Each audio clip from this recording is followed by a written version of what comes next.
So the title for this presentation is Heaven on Earth, which is the title of Janet Mabie's impressionistic account of the conferences. Her father, Henry Mabie, was a preacher who came from the Midwest and was quite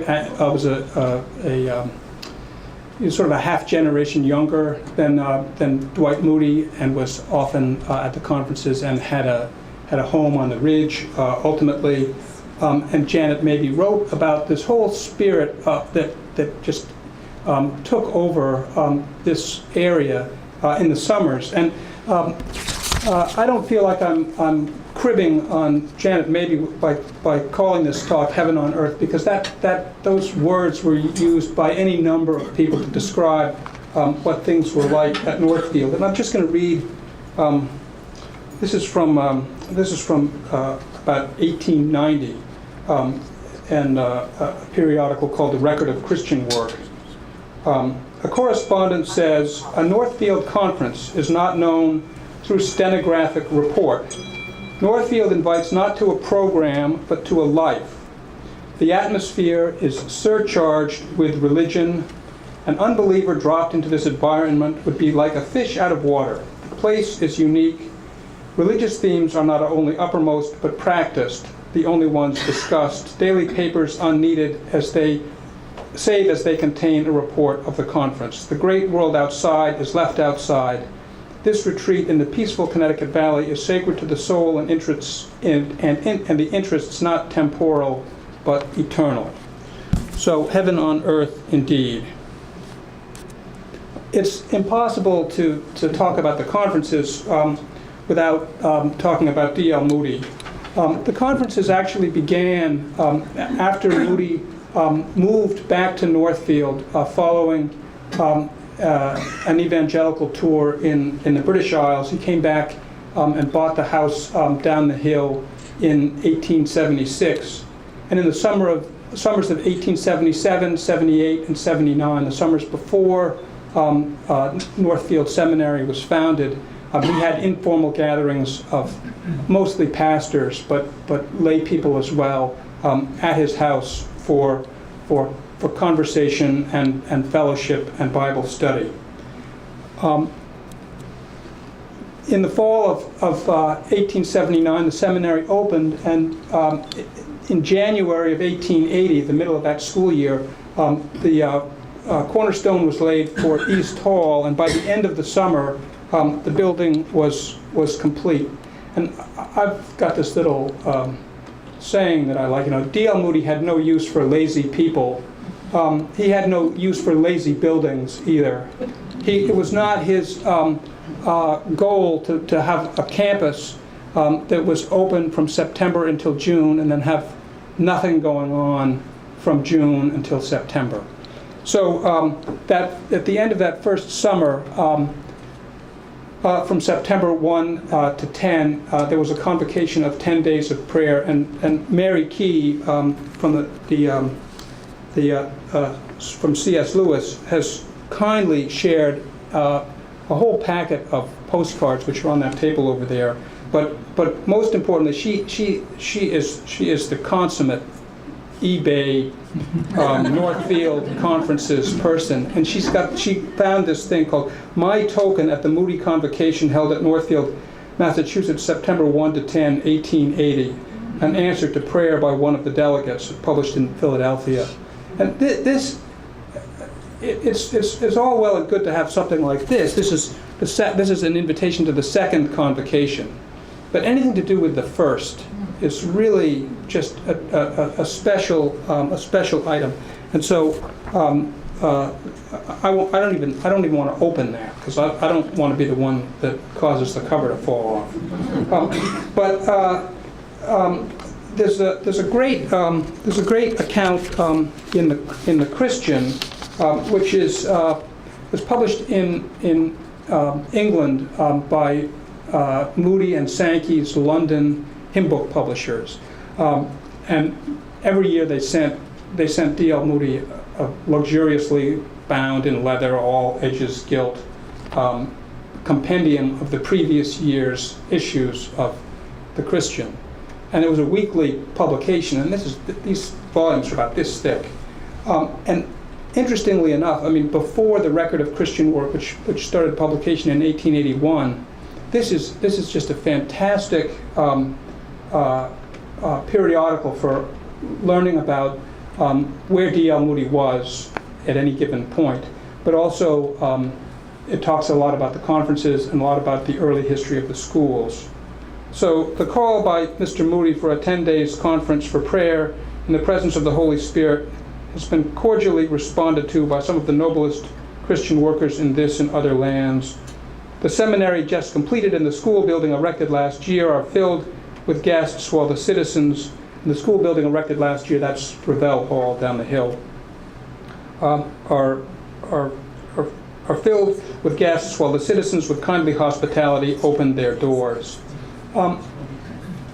It goes on to talk about how Moody was the soul of these conferences, and he invited, and he did this not just at the beginning, but sort of right through. He wouldn't make a program.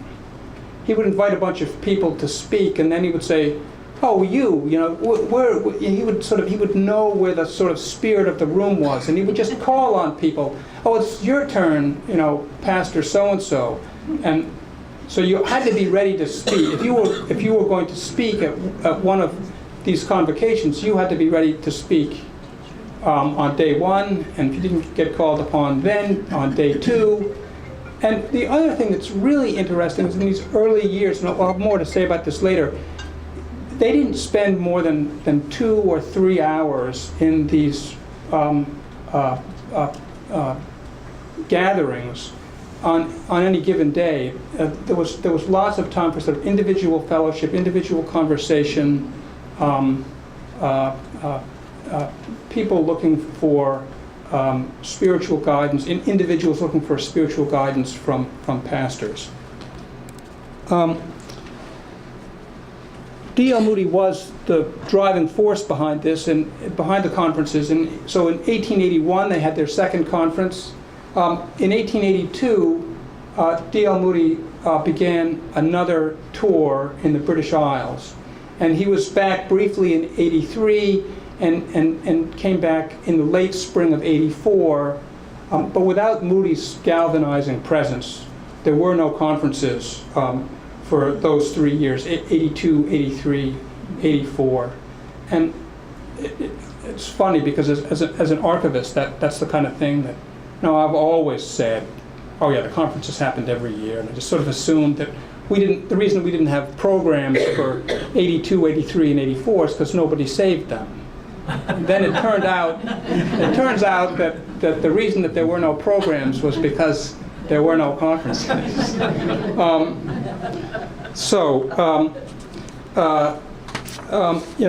His absence. Mount Hermon was much slower to develop as a school than Northfield, and I'm convinced that a large part of that was that less than a year after the school, just about a year after the school opened, D.L. Moody bugged out of town. If he'd been over there, things would have happened, I'm sure, more rapidly. This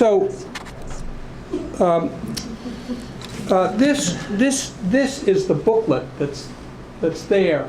So to think that the Tribune Association, they printed, and this is tiny print. This is 60 pages of 2 columns, tiny print of addresses given at the 1892 General Conference. And when we think about the conferences, the thing that we think about first, the conference that sort of was the mainstay conference that always held in August. Most of the conferences were week-long affairs. This was always 10 days of prayer, and then just 10 days of conferences. But in any case, it was called. This is short for the General Conference of Christian Workers, and these names change all the time. And I'm not going to give a lesson on that, but it really is something to see the way the names change around. This is Henry Drummond. So who spoke at these conferences? Anyone who was a Christian of note was allowed to speak on the platform at the auditorium, actually, and in this case, 1892. And we always think about the auditorium as kind of this archetypal building. So I look at this thing for 1892, and I think all these addresses are being given in the auditorium. But as we'll see, the auditorium wasn't built yet.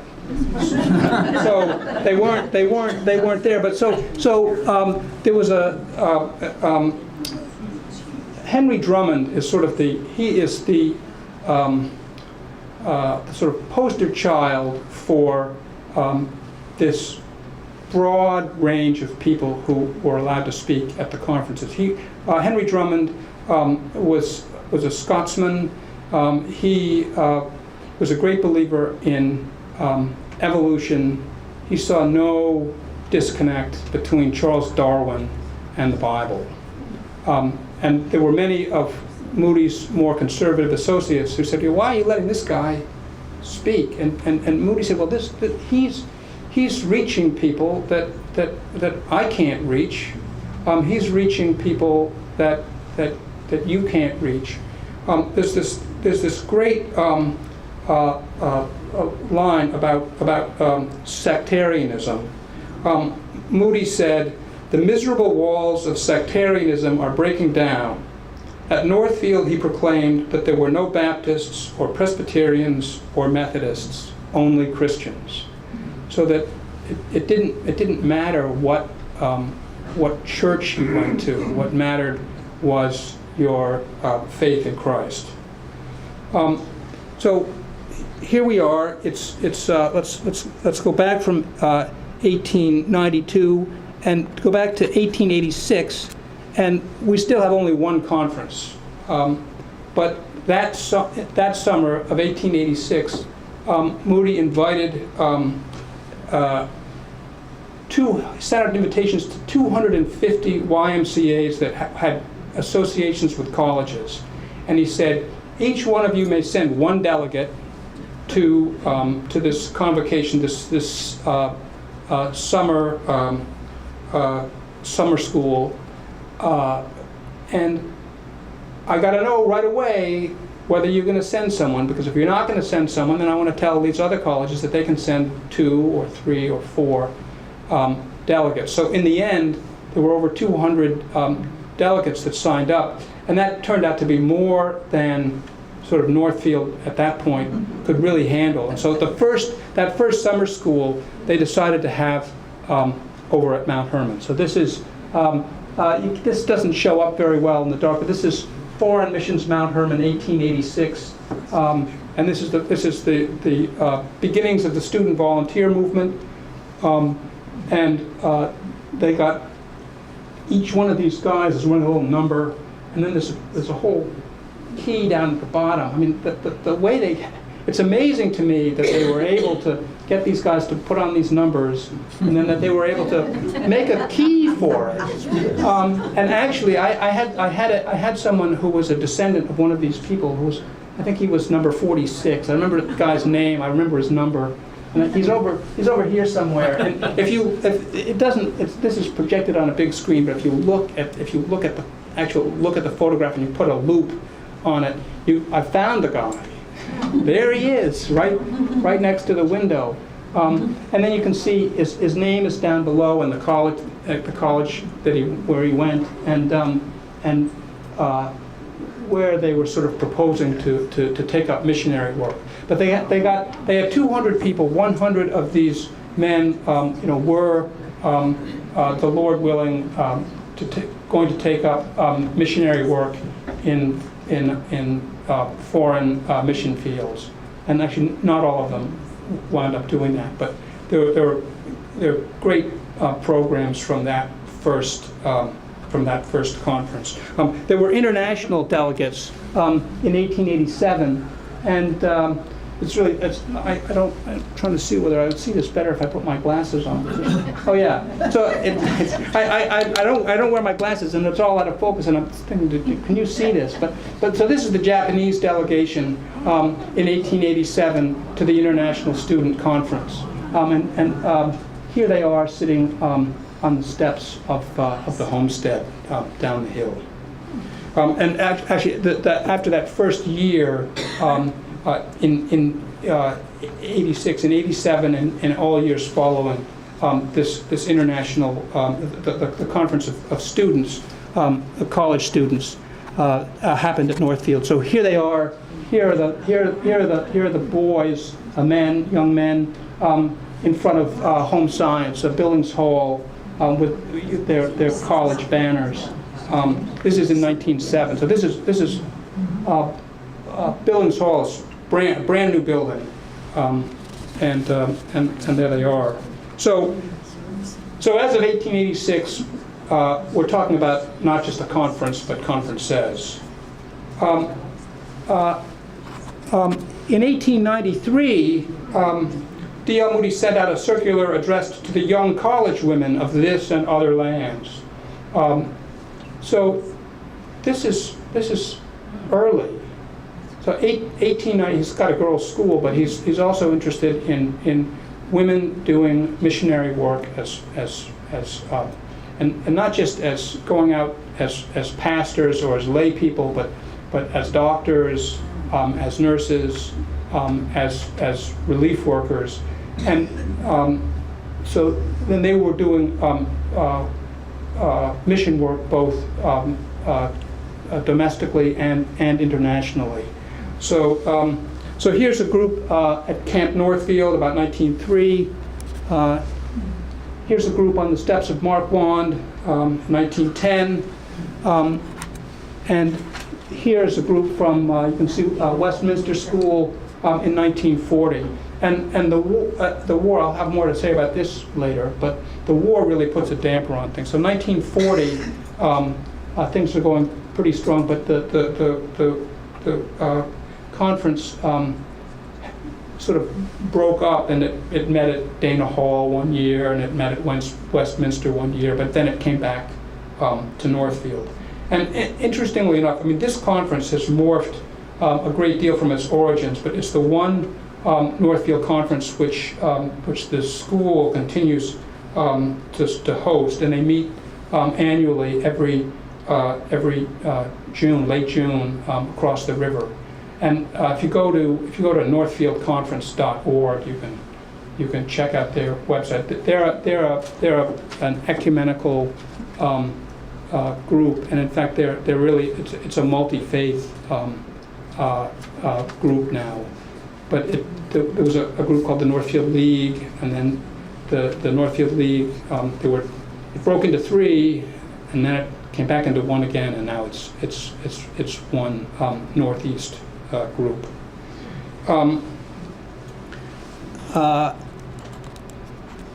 And so here's so this is what this group looks. This is in the 90s. This is I think this is in East Hall. The photo ID is unclear, but this was a group that was meeting at Northfield. So venues. There were when the conferences were first held, they were at East Hall, but there's this lovely outdoor spot, which is right over there, and it faces us. This is the thing that if there are things worth learning.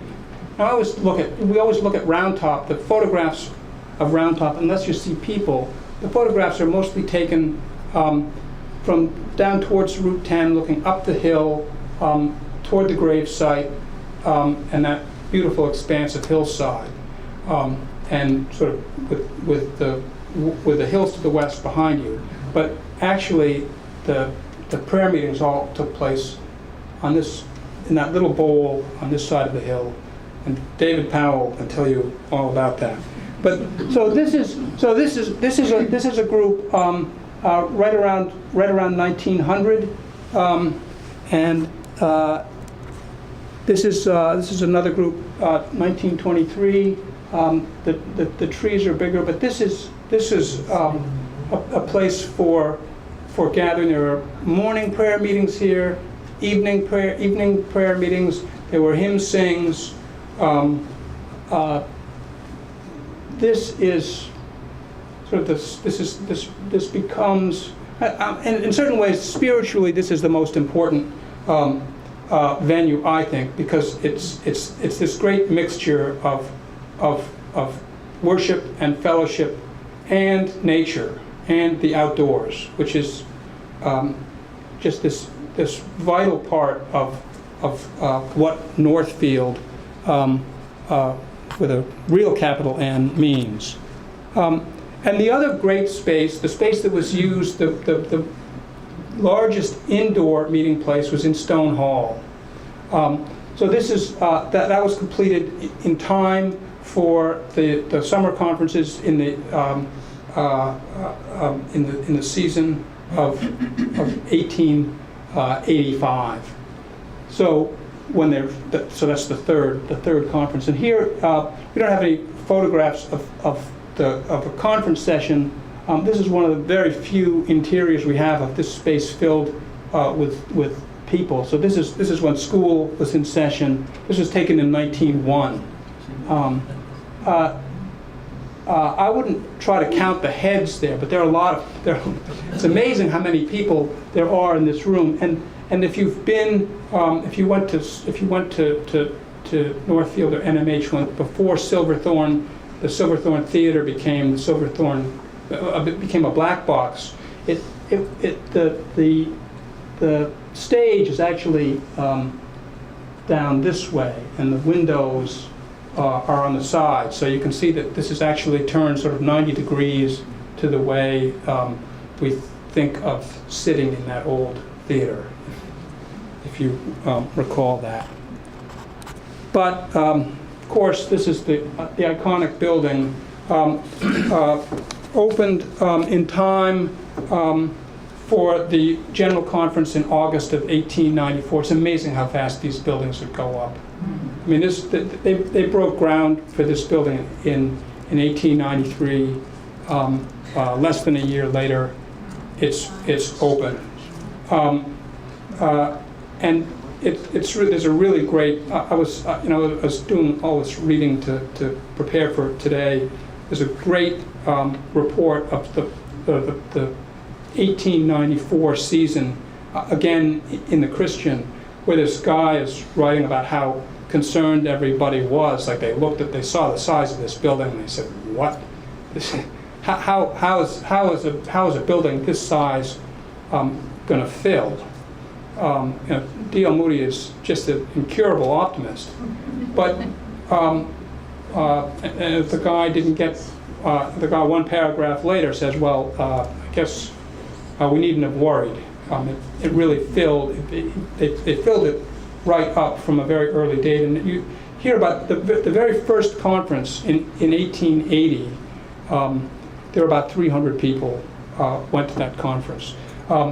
In 1894, there were 300 pastors at the conferences. This building this building. If there was a lazy building, of course it wasn't very lazy in the summer, but it didn't get used in the winter until the 20th century. It wasn't heated until 1912, and they used it. Northfield used it for certain events, and there would be all school events, and sacred concert, of course, was always held there. But generally speaking, this was for conferences. And the other really wonderful thing that the steel that's used in the roof.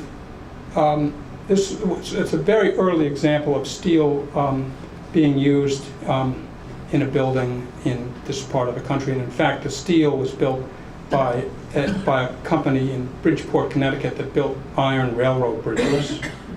That's what they were interested in, building bridges. They weren't making steel for buildings. But the architect Fuller and Wheeler got in touch with these guys and said, "Hey, and you look at this building, the outside, it looks so heavy, and anyone who's been in that building, and I think it's going to be open after this talk, I think you'll be able to go over there. It's just, for a building that looks so low and heavy, it's the lightest, airiest building inside.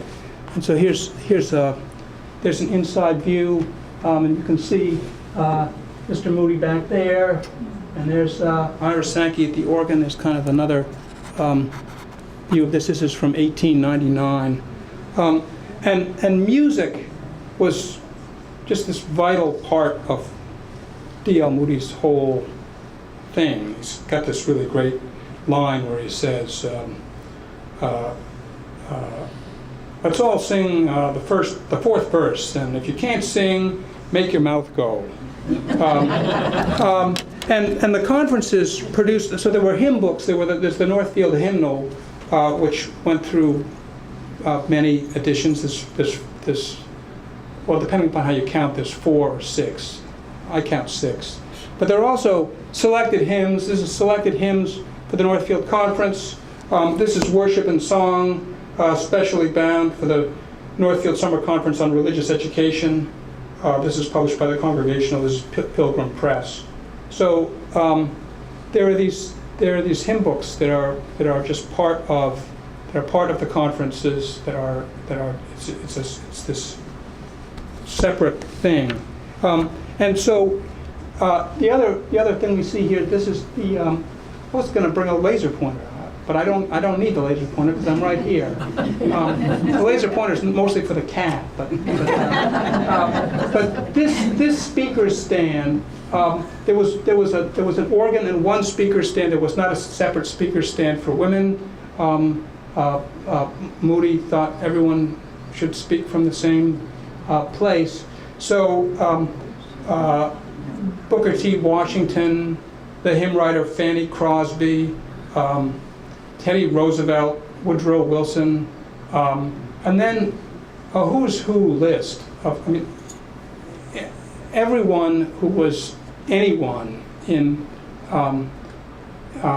evangelical Protestantism in America and really in Great Britain and really anywhere in the world came to Northfield at some point during their preaching career. The conferences were about the outdoors. So here's this guy. He's got his wheel. The back of this is labeled, and it says this guy and then this guy with his wheel, and there's this outdoor living.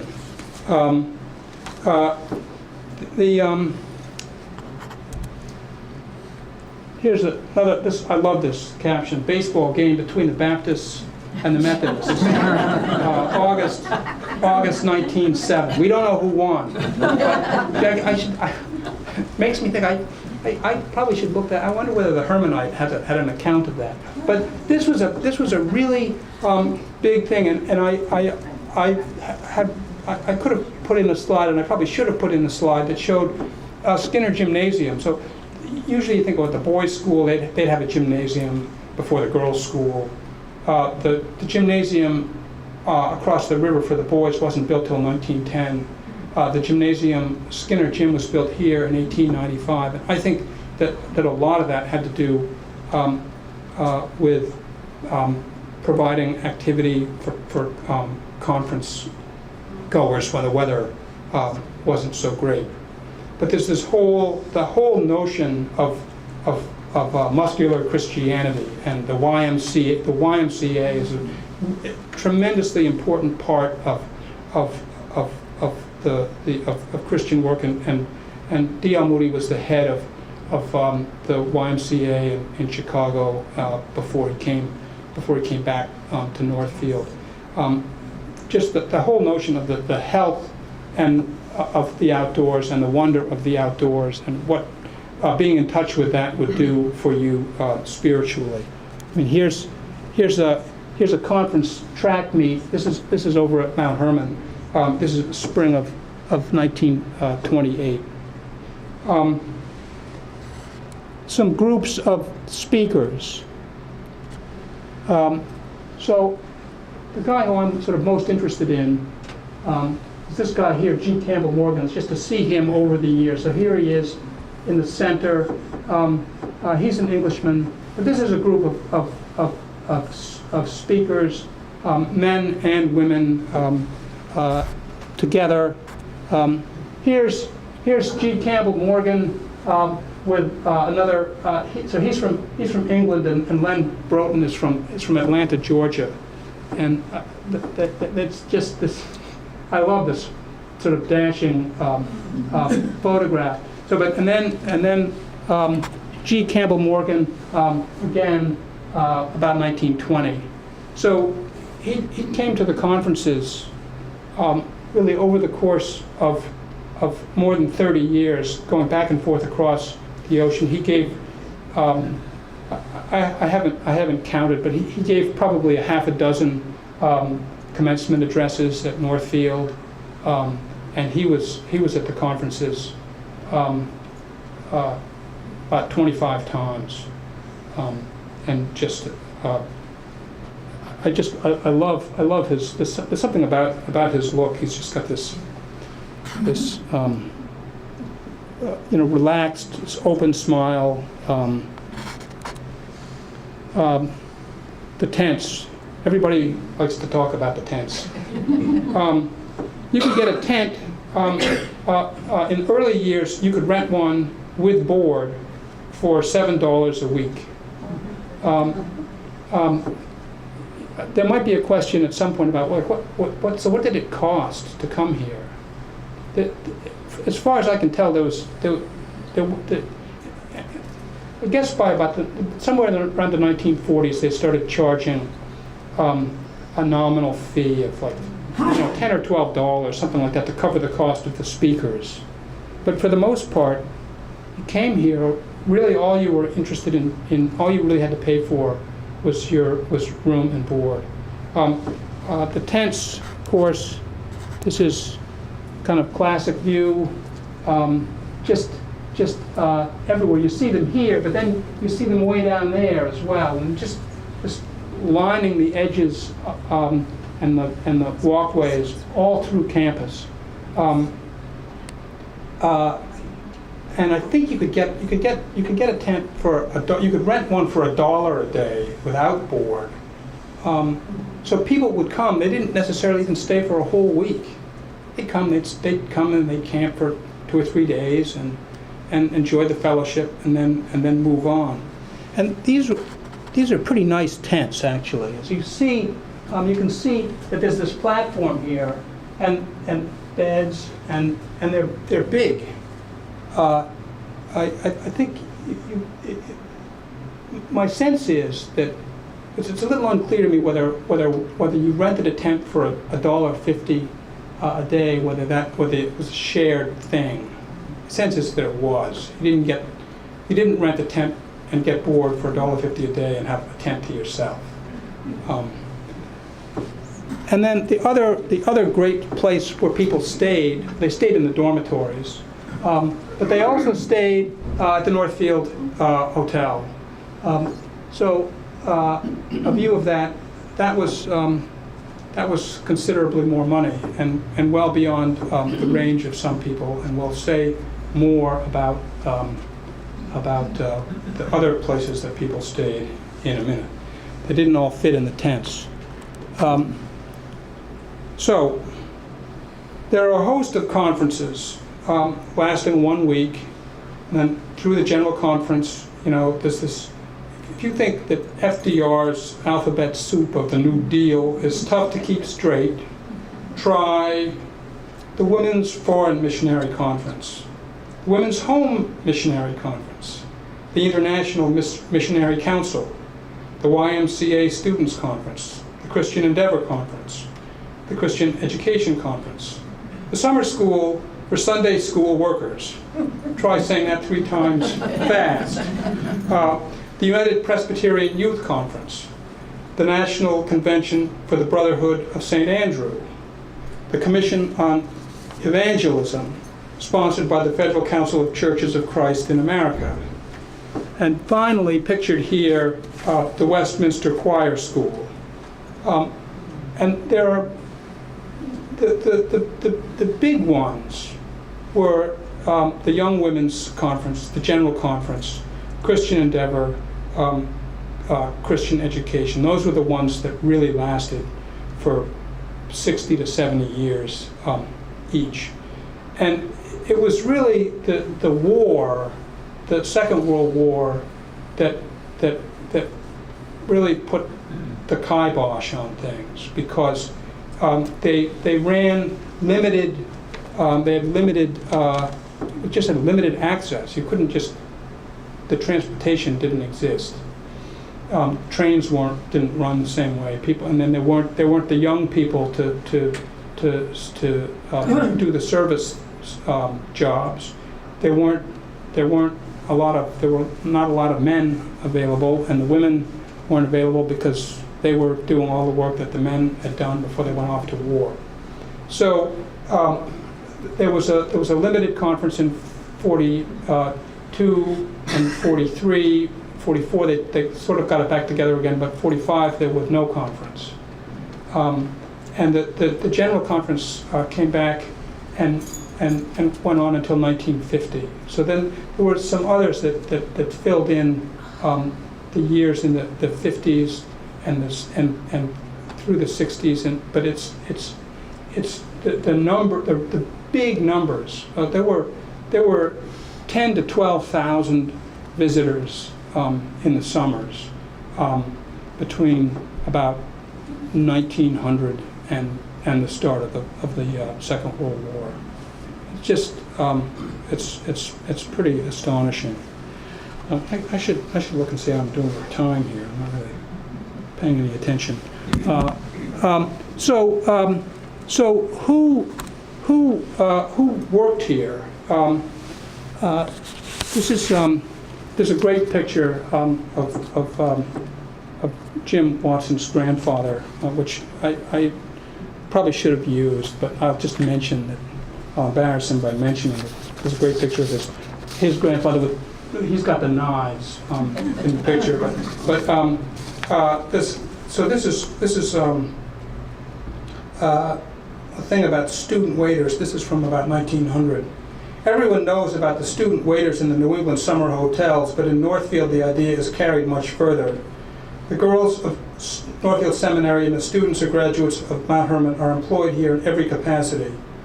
The waitresses are seminary girls, the clerks, porters, etc. are Mount Hermon boys. The cooks are seminary girls in one or two cases, but mostly Mount Hermon boys. And good cooks they are too.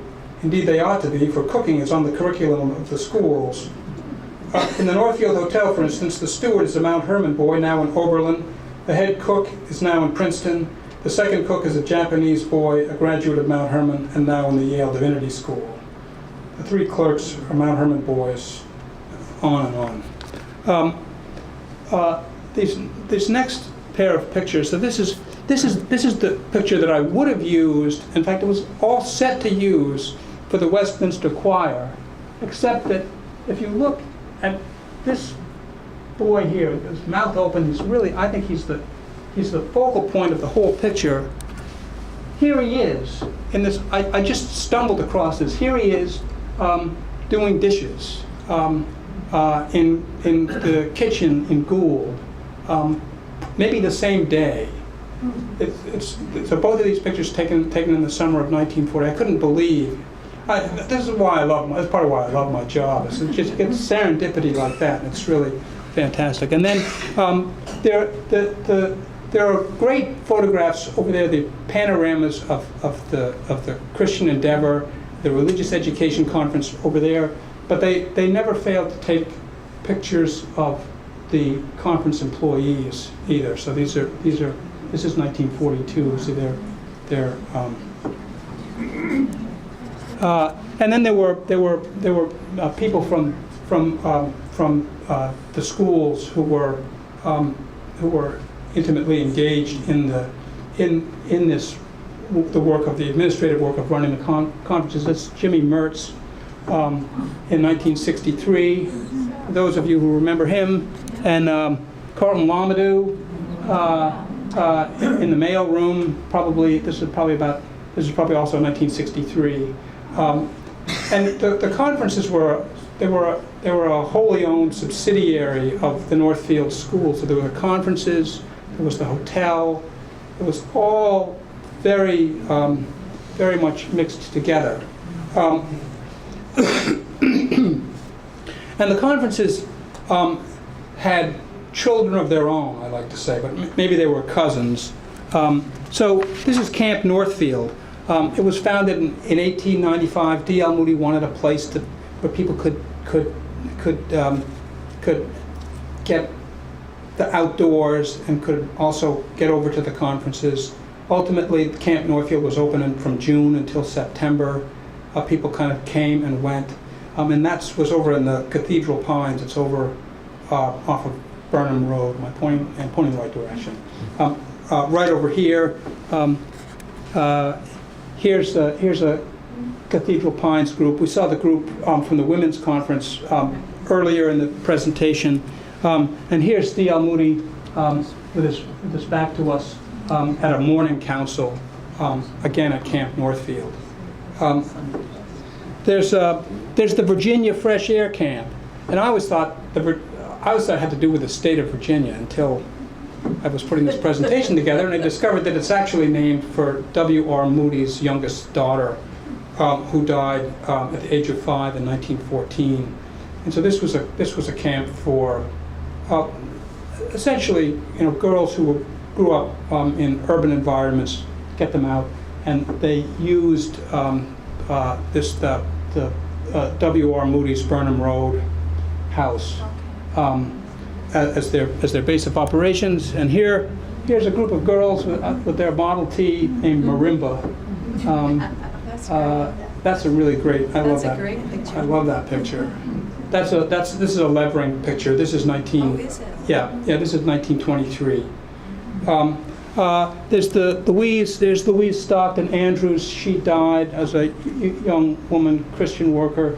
Died in 1913, and a camp named in her honor, which I think I spent a certain amount of time getting these camps straightened out, because you hear about Camp Northfield, and I think about Camp Northfield up on Winchester Road, and I say, well, that doesn't look the same, and I don't know where the pine trees are. I don't see what the connection is, but actually, it's the Louise Stockton Andrews camp that's on the site of what's now Camp Northfield, up there on Route 10, and of course, Rustic Ridge. But that's, as I say, is another story. So we could I have to say I learned so much about the conferences in the last 6 or 7 months as I was putting this talk together. So I thank the program committee for that, and